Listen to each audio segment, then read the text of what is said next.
The other day, I talked to you guys about art inspiration, artists who have taught you or inspired you or given you something in some form through mentorship or loaning you supplies or inspiring your work, etc. Something I neglected to mention, but the more I think about it, the more I do think it's important, is your art rivals. Let's be honest with ourselves. We've all had an art rival. We may currently have an art rival. An art rival is somebody whose work spurs you, it makes you jealous, it makes you angry, and it spurs you to improve your own, to spend more time on your own art. And I think that's really important to have, so long as it doesn't get overblown, so long as it doesn't get petty and jealous and angry. And Lemmy Crescent actually did a really good vlog about a very similar topic, artist jealousy, just the other day, and I'll link that in the description below. But what I'm talking about in this post, or in this vlog, is using that competitive spirit to spur your own artwork further and to push you out of your comfort zone. So I've talked many times that for like a decade, even though I was drawing comics and I was drawing every day, I really wasn't improving. And part of that was because my friends didn't care about me or my art like at all. Like we were in middle school and we talked about boys, and I listened to them talk about boy bands, and I watched one of them become like crazy obsessed with Inuyasha, but they never read my comics. They were never interested in reading my comics. I'd ask them to, and it was like, whatever. And that sort of ties in with the whole familiarity breeds contempt, because we'd been friends since 4th grade. Like, there was nothing that I did that was ever going to impress them. And so I couldn't get a lot of feedback from them. I couldn't talk to them about the comics I was writing because they just didn't care. So I wasn't growing. I wasn't getting negative feedback, and I didn't have a lot of access to the internet. This is in like the 2000s, and my mom had just decided that the internet wasn't the devil. And even though she decided the internet wasn't the devil, there really weren't the sort of art communities that are available now. There wasn't like Instagram or Twitter. YouTube was like a wee baby, if it existed at all. I think YouTube came around in like 2006. So I couldn't go online to find a lot of artist inspiration and artists to compete with at that point in time. So when I was in high school, I finally was introduced to the person who kind of became my rival.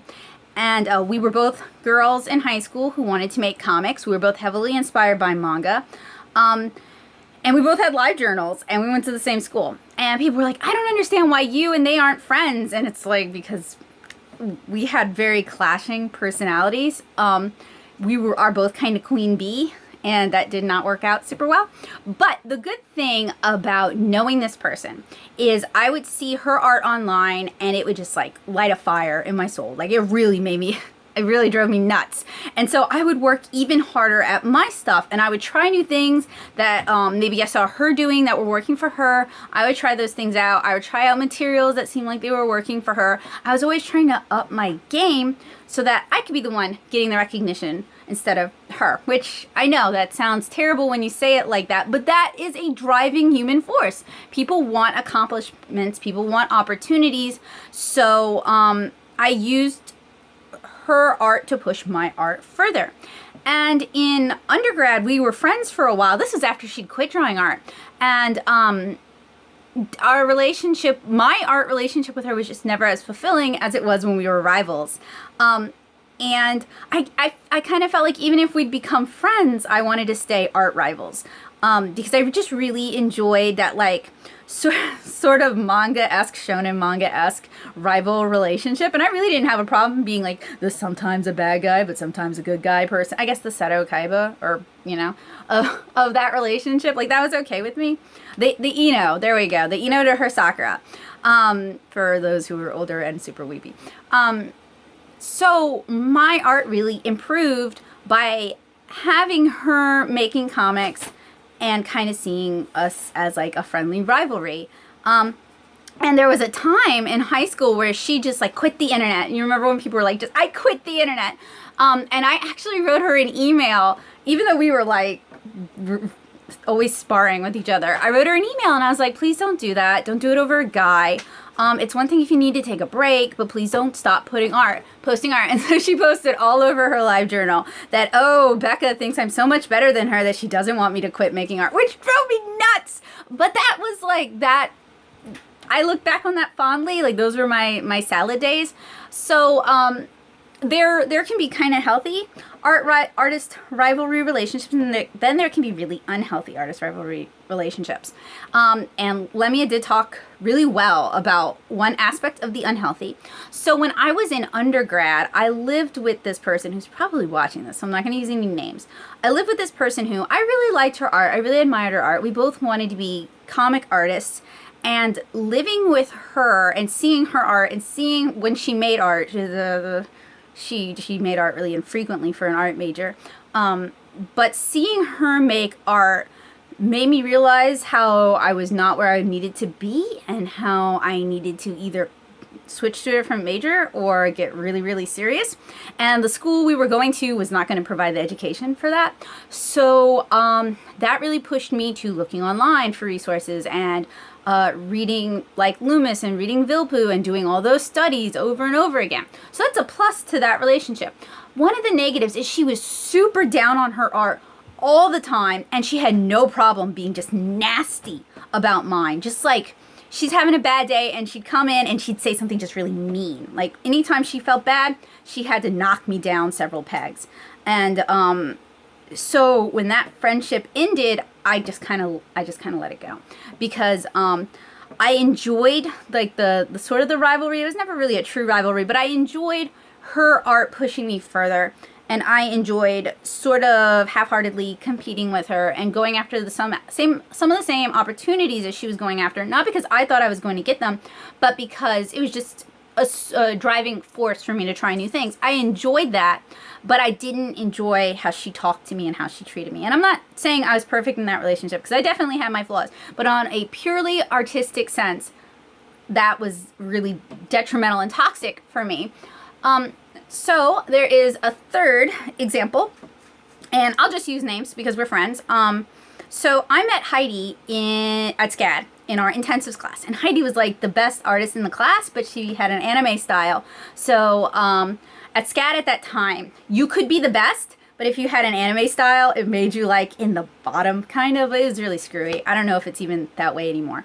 But in the grad class, it was that way. It was like nothing Heidi did was ever good enough in the critique to the other students. But I really liked her art, and I decided we were going to be friends. And Heidi decided we were not going to be friends, and she was super standoffish to me for a really long time. But she said, and I'll say this because it's not actually true about me. She said that because at the time I was really bubbly and outgoing and like, hey, we should be friends, let's go get lunch. She thought I was being really fake, which I can understand because I distrust people the same way. So it took a long time to show her that, no, I really just wanted to be friends and I really liked her art, and that I was a huge secret weeaboo. Pretty much as soon as I like showed my weeaboo side, she's like, okay, all right. So, but like my friendship with Heidi over the years, we can be pretty competitive. She, like I said, is a phenomenal artist, and we will often like trade off on who's trying what, who's inspiring who. And so I've tried all sorts of materials and all sorts of things. Maybe it didn't stick for me, but because I saw Heidi trying it and I saw how she was doing it, I wanted to try it out on my own work and see how that would go. Like for Kara, for example, the way I handle my speech balloons is based, or my speech bubbles, it's based on what she found out doing her thesis. She did a lot of research on how to make your whole page have like a gestalt, like it all looks like it goes together. And a lot of the painterly pages, it just looks like somebody just slapped garbage looking text on top of these beautiful pages. So she spent a lot of time and a lot of effort figuring out how to make your page look like a beautiful whole instead of like an incoherent slapped together mess.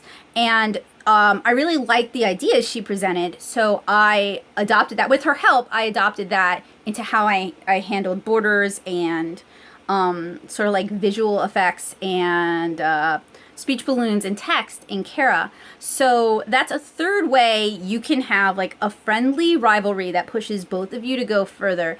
And it would be a total lie to say that there weren't times where I wasn't jealous of Heidi. I mean, you know, and I think it would also be a lie to say there weren't times that Heidi wasn't kind of jealous of some of the stuff that I was getting to do.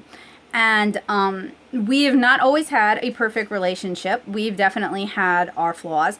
And one of the flaws is that we struggle with this big sister, little sister dynamic. See, I'm older than her, and I have one little brother. And she's the oldest in her family, and she's got 2 younger siblings. So we're both sort of used to being the decisive one. And so sometimes we can butt heads over that. And, you know, sometimes it really doesn't matter, and then sometimes you get kind of butthurt about that. So that's something that I think we're working on, that, and it does affect our artistic relationship, and it does sometimes affect how we work together and how things are done. So that's something we're working on as adult artists who have a friendly artist rivalry that is also based on our friendship that maybe we use to produce better work. So that's 3 examples of artist rivalries that can be used to improve or hurt your work. One where you're not friends and you don't like each other, but you respect what they're doing and you're using that to motivate you. 2, where you are friends and they are a stronger artist than you and you're using that to drive your work. And 3, where you're friends and you like their work and you're helping each other grow. So I'm not telling you guys to go out there and find a rival, but I'm sure there's somebody who when you look at their work, you feel kind of jealous, you feel kind of angry. So maybe instead of cultivating the angry side, you use that to fuel your competitive side. You use that to fuel your, I'm going to try that, and even if it sucks, I'm going to have tried it and I will have learned something new. Because that's all important towards growth, is getting out of your comfort zone and trying something new. And who knows, you might even become friends with your rival. So yeah, that was a very shonen sort of vlog addendum, but I hope you guys enjoyed it. And I hope it inspired you, and I hope maybe you're going to reframe how you think about other artists, especially maybe like artists online whose work you look up to. Just try the things that are working for them. Try the materials that are working for them.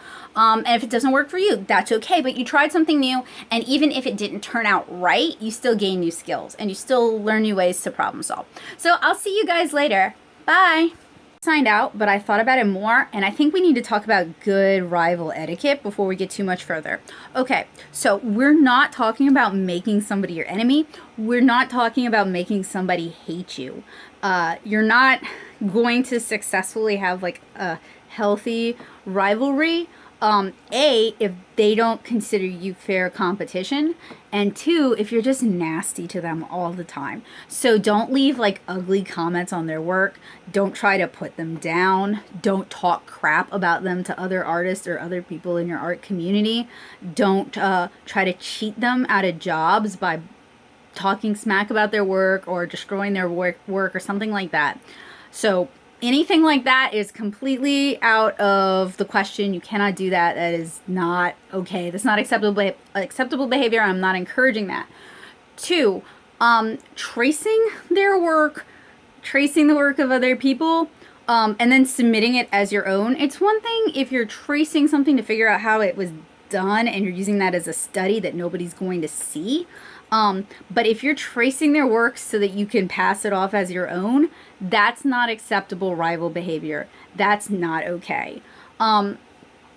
3, maybe every now and then let them know they're doing a good job, because if your rival just gives up on art, that's not a rivalry either. You're down, you're like healthy competition, right? Like for those in the audience who are weeaboos like myself, we've never seen like a shonen protagonist who actively talks his competition, his rival, out of participating. What they want is a fair, healthy competition. If you're going to lose, you want to lose fairly. If you're going to win, you want to win fairly, because otherwise it feels like crap. It feels terrible. And you're hurting somebody. So that's not okay either. It's gotten really easy to be like catty and gang up on people online. I mean, I think it was probably always easy, but it's really easy now because you can make like sock puppet accounts and stuff, like all those little Twitter eggs. So, you know, doing that to bully them or to make them feel like their work is less, like to downvote their work a whole lot, not acceptable. Getting your friends in on it, not acceptable. This needs to be for you to grow, for them to grow, for everyone to have a mutually beneficial experience and a healthy sense of competition and rivalry. You got to do everything above board. You gotta honestly, you gotta kind of treat your art rivals like you would your friends. In an ideal world, your rival is your really good friend, and when they succeed, you know, you're really happy for them, but you also feel like that little burn, like, oh, I gotta do better. Like, that is really the ideal way you should be feeling. And that's hard. Like, jealousy is a green fang monster that sinks its fangs into everybody's heart at some point in time, unless you're just like, you know, always win all of the things all the time, or you never try.